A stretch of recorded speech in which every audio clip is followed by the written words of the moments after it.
సువార్త 15వ అధ్యాయం 7వ వచనం మీతో ఇలా చెప్పుతున్నది, దైవ వాక్కు నీలో ఉంటేనంట యేసు స్వామి నీతో ఉంటాడంట. దైవ వాక్కు నీలో ఉంటేనంట యేసు స్వామి నీతో ఉంటాడంట.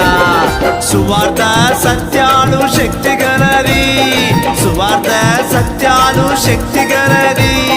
సైతాను తలను నలగగొట్టేది, సైతాను తలను నలగతొక్కేది.